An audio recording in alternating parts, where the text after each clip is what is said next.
So hi Leslie, how are you? Hi, good to see you. Good to see you. So I my first question is kind of off the rails already because I want to know what they tell you at Lucasfilm. Because I know the dumbest argument that people have had about the show about Kayadi Mandi. And I'm like, here's the thing. It was deemed not canon anymore. And as someone who I know you also love a non-canon bitch in Mara Jade. What is kind of the deal with Lucasfilm and the stuff that was canon that is now no longer canon? How do they kind of tell you what you can and cannot do with it? Well, definitely with uh there's Pablo Yeah. Hidalgo. So Pablo is always the person that I go to and say, "Hey, I'm thinking about doing this thing. I think it works for, you know, these narrative reasons. But you let me know. I know that in Legends it's this, and I know that in canon it's this, but I'm not totally up to date in terms of how you guys feel about it, um, as a as a studio." So I don't know what went on with Chiarimundi. I heard there was some drama. It's the dumbest thing ever. It's about a birthday. But I was like, it's Is not it really? deemed, yeah. But I was like, it's not deemed canon anymore. And I looked that up and I was like, yeah, because it was in a card and all this stuff. And I was like, listen, I know Leslie is like me and we love non-canon characters, Yes. technically. Yeah. Non-canon canon is the best kind of canon. For half of the characters I love, I'm I like, they're not canon anymore. they're gone. They're gone. They Jason don't. and Jaina, they're gone. Mara Jade's Oh, gone. my twins. But speaking of twins, great. Are always a theme in Star Wars, which I do think is very cool that the show is like, yep, it's everywhere. Twins are just in Star Wars. When you guys were orchestrating May and Osha in the beginning and trying to navigate exactly how those two characters would function as twins and also represent kind of the light and the dark as the other twins have done in the past, kind of Luke and Leia are the exception to the twin rule. But how did you guys kind of navigate how that would all work? Because they're not exactly here's the light and here's the dark. They both kind of have that gray area. That's so true. And it's definitely not a new trope to Mhm. have, uh, the bad twin and the good twin, like the light twin and the dark twin, and then they switch places and then they switch back. Like that's a pretty, I would say, reliable way of telling a thematic story utilizing twin characters. Um, but I will say, to answer your question, so much of that was a mandala. Like, as a writer, you know why you're doing something thematically. You can definitely justify, especially a choice like that one. You can also justify it, character wise, narratively wise, personally, feeling bifurcated as a person, as a human, as a woman. Like, Mhm. you can make all of those choices, but somebody has to actually do it. And I felt like Amandala, when she understood the breadth of what she would be doing, dug so deep into both of the girls early on, deciding their walks, like early on deciding, you know, what their sort of animal familiar might be if they had one, deciding who was born first, who was born second, going into a bunch of really granular things that I was very impressed by. And I don't think the whole theme wouldn't work if her performance wasn't how great as it is. Yeah. Well, and it really isn't it makes the witch, the third episode with the witches, with Destiny, right? Destiny, yeah. I was like, I know it's not one of the slashes because then it's day and night. I was going through all the episode names in my head.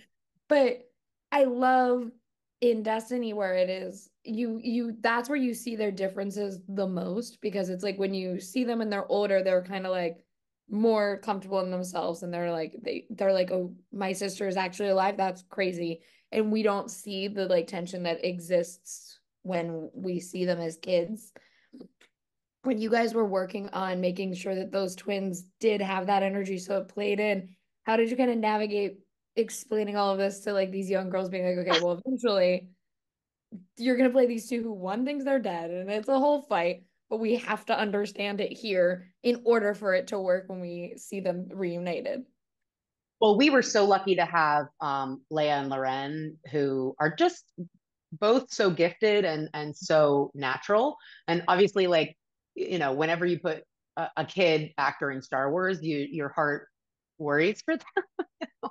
You're just like even as we were doing the auditions, I was like, what am I doing to these young women? But I think that we really lucked out with, like, we really needed them sort of more than they needed the job, I think, because like you said, we needed natural, brilliant, talented.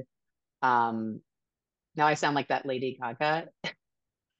Me, not afraid to reference or not reference, vomit on it, put it in a blender. So that was how I directed them, was by just quoting that Lady Yeah. Gaga. No, Kay directed them, Kogonada directed them, and he was so wonderful with guiding their performances, because they're young girls, but they're also twins. They already sort of have that Mhm. natural connection with each other and also friction with each other. And then their personalities are so distinct, because I think that's what happens with sisters as well, twins or not, is just you start to react to my sister and I, my closest in age sister and I are um, we're like just over a year is between us, and we almost felt like twins sometimes because we always shared a room and all that. So much of my personality is like in reaction to her. So, Yeah. but it's interesting that you asked about that though too, because we decided to cast fraternal twins not just because Leia and Loren were so great, but I actually auditioned several identical twins, and it was I cut them together when in making the decision. And with identical twins, it was very difficult to tell them apart, really to track those types of the performances that you're talking about, the differentiation between the two of them. So yeah, so it was one of those things that I was like, okay, you know, we do have this adult actor playing both roles, but if we don't have this differentiation between the two of them, I'm not sure we're going to understand how important um, the um, um, the differences between them are, and that's something an adult actor can, especially if they're a genius like Amanda, you know. But an adult actor can do that. I think it's harder for child actors to emulate two separate performances um, when they're in the same room with each other, and they already have the experience of being twins, and they already have the experience of most twins in Hollywood, they're playing the same character, they're being Mhm. switched out, like, so they're used to doing exactly what the other twin did. Yeah. So long-winded answer, but that's really all the stuff that went into it. It was very difficult to navigate, and it was really hard. And I'm really grateful that I had the actors that I did, that I had Kogonada, um, that I had Jen Bryan. Um, yeah, I could talk about it forever. So many acting choices were made, but so many character design choices were made as well to differentiate the girls in their adulthood as Yeah. well. You What was know, that? That was my favorite thing about episode uh 5 was when May cuts her hair and I'm like, girl, you still got that thing on your forehead. You move your hair and you then got they could like just move your hair. They could he's just still move, and like, they'd be like, huh. she's like, Um, it's okay. It's interesting. It plays out very interestingly in the next episode. I I can't won't wait. say I don't know if it was the greatest idea, but She she was was thinking, she definitely goes, I got this. And I'm like, yeah, she was, we'll put it this way, she was thinking emotionally, like she yeah. was definitely, She was thinking emotionally. Basil's like, here I come. Like, I'm gonna yeah, Beth kick was it. like, I got it. I was a little worried. Somebody sent me, I got a lot of tweets from the episode 5, because, people were just sending me a bunch of screenshots. Uh, And one of them was like, it was like, I hope Pip's okay. And I was like, or like, I hope Pip comes back or something. And I was like, he's there. Like maybe Basil it was picked him up. Basil picked him up. I was well aware because I was like, well, my favorite character is dead, which is a Wookiee. And so I was like, I'm gonna follow the other furry little thing around. It's not the last time you see him, though. It's not the last time you see Kelnacca. So, Good, because I love a Wookiee. They're my favorite characters in all of Star Wars. And I was like, cool, this one's a Jedi. And then he died. and it was But like, bye, off screen death, the worst kind of death. Yeah. which Yeah. the first time I watched that episode, I was like, oh, great, Kelnacca is coming back the next episode. And because me and my roommate fully had missed the Kelnacca was dead in the chair. And then I went, it was like, oh, he's gone. Like I was like, I missed that he was sitting in the He's chair. not, he's dead. He's dead. He's dead, baby. He's dead. You know, No, I was so, well, I won't bore you with that story, but yeah. Please ask me questions.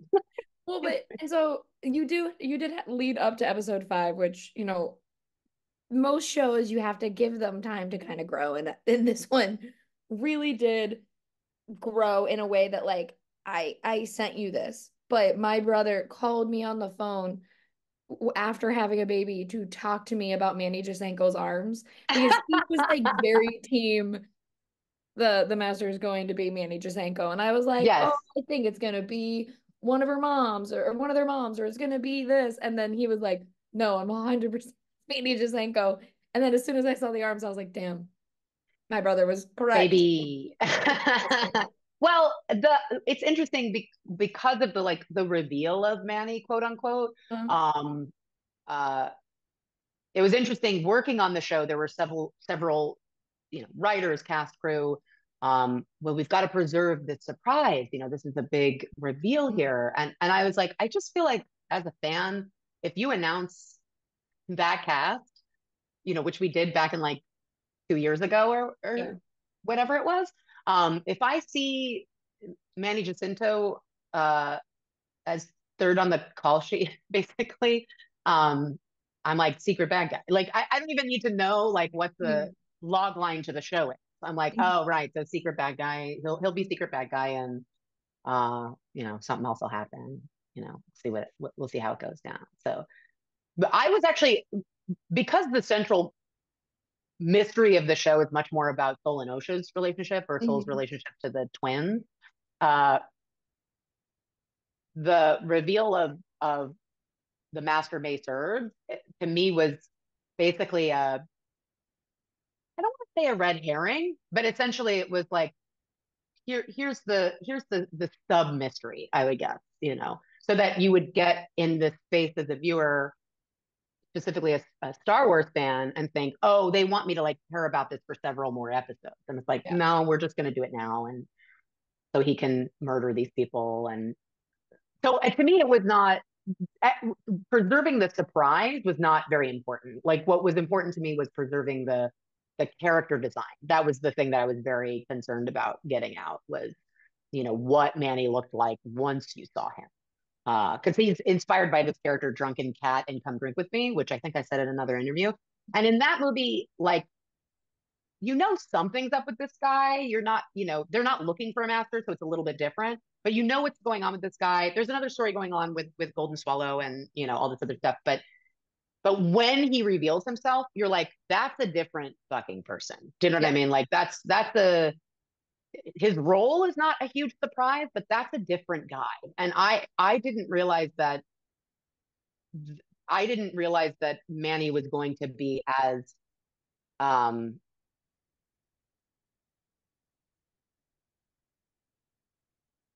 the only word I can think of is like groundbreaking to me. Uh, uh, Seriously, like Me I knew he was a too. great actor. I just didn't realize when I watched him and I watched him play the character the way he did. And he really built that character from the ground up. It's a very mysterious character on paper. Mhm. So much of him is a secret. Even his name is not Chimere. So it wasn't like Amandala, who had the whole season, had all the scripts to really understand, like, I can chart this character arc and et cetera, et cetera. Like Manny was sort of dropped into the middle of this story and said, okay, now you have to take over the story. Good luck, So Well, and it's crazy because it's like I saw so many things, and I was one of them that was just yelling Bortles, And like everyone was talking about how did Jason Mendoza go from like Jason Mendoza to the hot Star Wars baddie. And I do love that we do get to still see him because like before it was like the master was just like, let me say this thing about the acolyte on a beach, and then I'm like, I'm gonna be here in the woods. But then we see like the human that is that kind of darkness in Yeah. the like when he's fixing Osha and like healing her when she's standing, like laying in the woods and like little things. And it's like, it came from, I was like, oh, this is very almost Scorpio-y because he's like, it's revenge driven more than just being like, I'm evil in the darkness.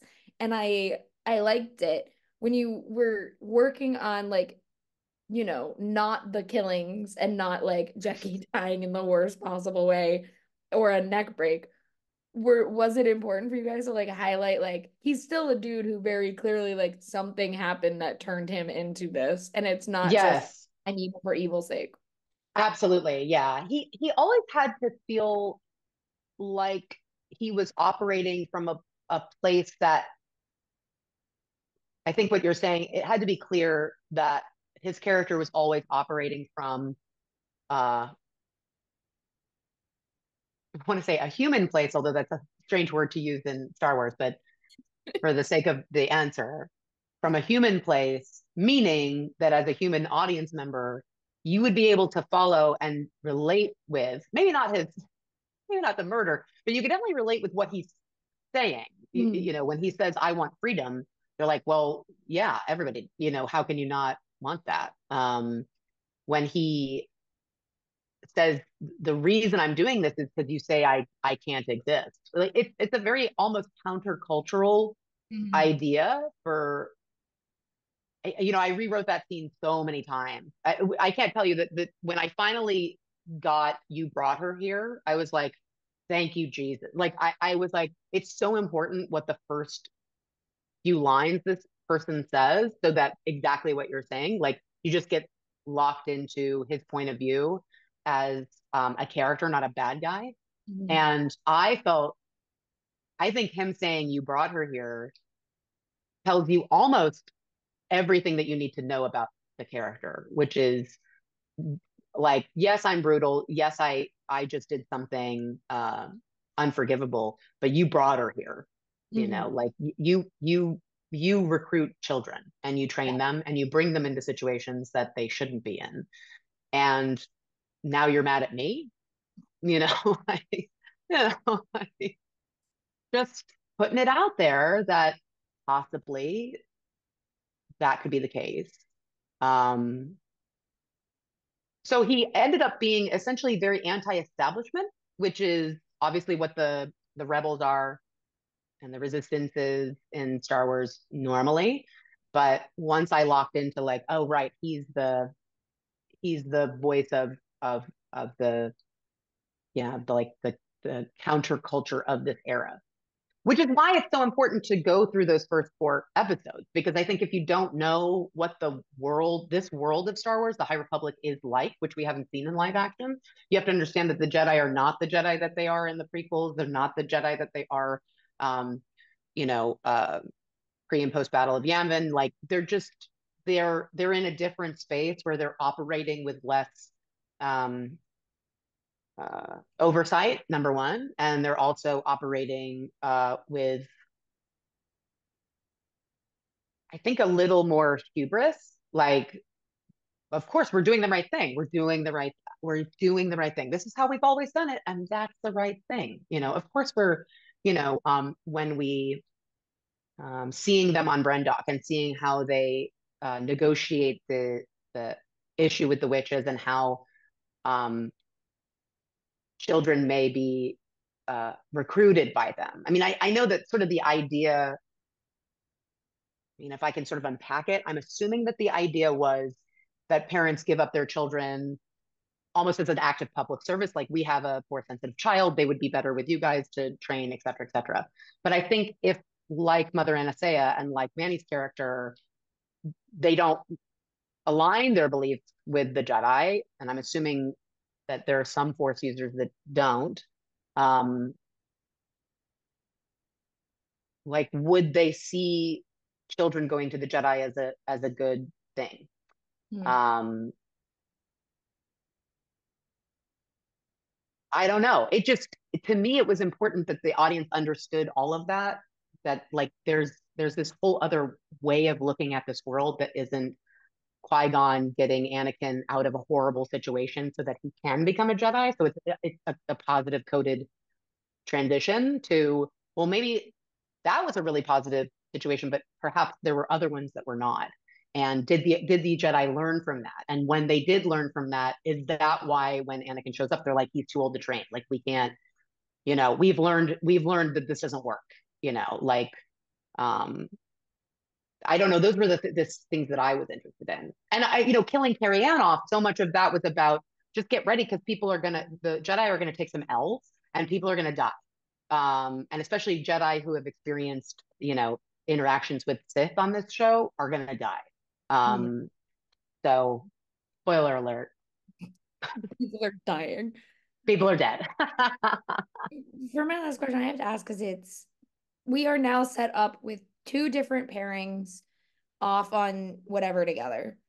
Oh yeah, Because we flipped mentors. We flipped yeah, mentors. because Yeah. May is with Master Soul and Osha is with Chimere. But also like I probably looked way into it, but I was like, well, something happened with Soul and Chimere because he said the line like you didn't know, and I was like, I'm sure he was talking about when they met before, but I'm thinking it's something much deeper that happened in the past. When you do have like what can you tease of all these pairings and like what happens in the future that's not like here's everything that happens in the next Well, episode. I think what I can say about Manny's character in Osha is that he's looking for an acolyte. He's looking for a pupil. Mhm. I think it's pretty clear after this episode that he sees potential in Osha. Osha obviously being force sensitive, not having trained, but you know, in the Sith world, does that matter? Is there a different? We don't know much about their policies on training. Mhm. We know that a little bit with Tyrannus and Ventress and stuff. We know a little bit, but most of the time those are people that started as Jedi, as Osha did. Mhm. So the question then becomes, well, is he going to be able to turn her in some way? And so I'll tease that's obviously something but I don't even think that's a tease. I think it's something that if you're watching, it's very clear that's the next step. But what I can tease about it is that I was always really hit by Obi-Wan's line in A New Hope when he says Vader was seduced by the dark side. That made me feel weird because I was a kid and I didn't really understand what that word meant. And then later when I did, I was like, what's he talking about? So with the way that someone is turned to the dark side or someone joins the Sith, it's to me, it's all about seduction. It's all about appealing to the part of that person, um, or the thing that person wants the most. With Anakin, it was to save his wife. It was to stop the suffering of the person he loved more than anything in the world, more than his own, self. That's why it's so tragic. Like he almost like put her over so much stuff that he couldn't see the forest for the trees. And with May, it was revenge. Manny was definitely, feeding into, well, if you want revenge, then, come with me and you can do that. So Osha is going to be a different tactic. Like, what does Osha want?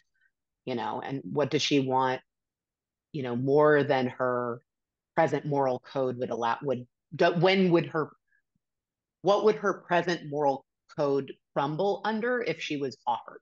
And I think Mhm. for Osha, it's something more emotional. And I think if you've been watching the show, close enough, I think you'll know where that's headed. Um, and I think with May and Soul, it's just, well, I'll just put it this way: I don't think Soul's a very powerful Jedi. I don't think he's totally in the dark about who's on that ship with him. That's what I'll say. Like, Yeah, she thinks she's pulling a fast one, and I was like, I don't think you're pulling a like fast let's see how that works out. Let's see how that works out for you, baby. But again, I think like not, nodding your head to something and saying like, yeah, this is what's going to happen. Like Manny's reveal, it's like this is probably what's going to happen. Again, it's not the tease as much as it's the execution. Like, Mhm. do you know how we're going to do that? Not what are we going to do? I feel like in a spoilers, a post spoilers consumption age, it becomes, you know, uh, that's where you get the like subverting expectations and the like, don't tell me anything and blow my mind. I mean, there's so many things that people have sent me who work on the show, like so many fan theories that people have sent me that I'm like, yeah, that's exactly correct. Like, I'm not then gonna like pivot and be like, no, no, no, that's not what happened. Like Like, stuff no, that you got it.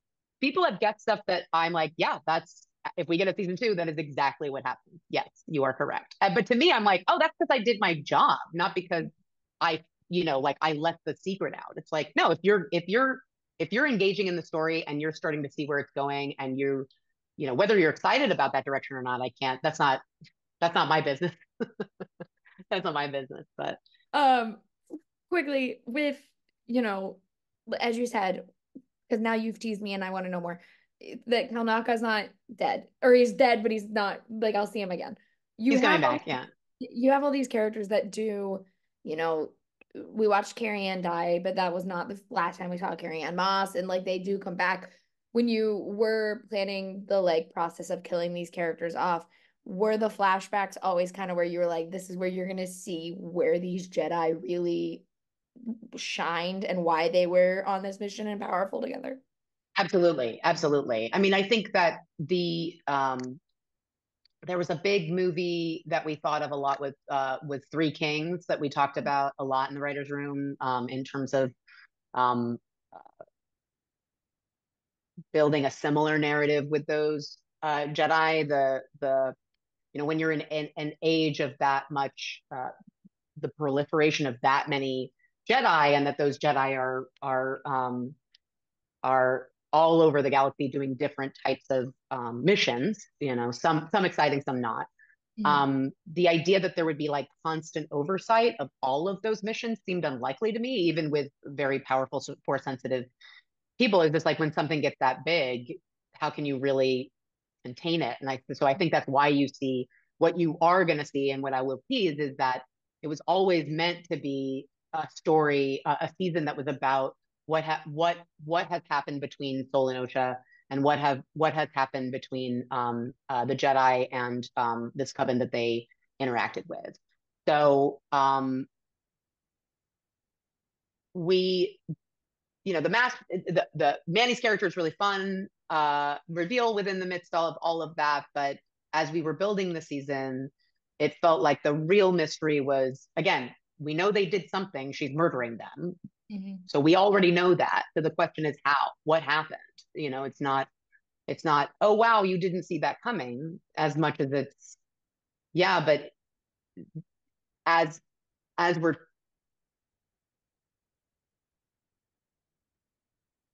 going back to your question about the twins and Mhm. the theme of that, you're going to see two sides of almost every character. Almost every character has two sides, as we know. I mean, that's all Yeah. what all Star Wars is about, right? Like there's light and dark in everybody, and it's all about the balance of that.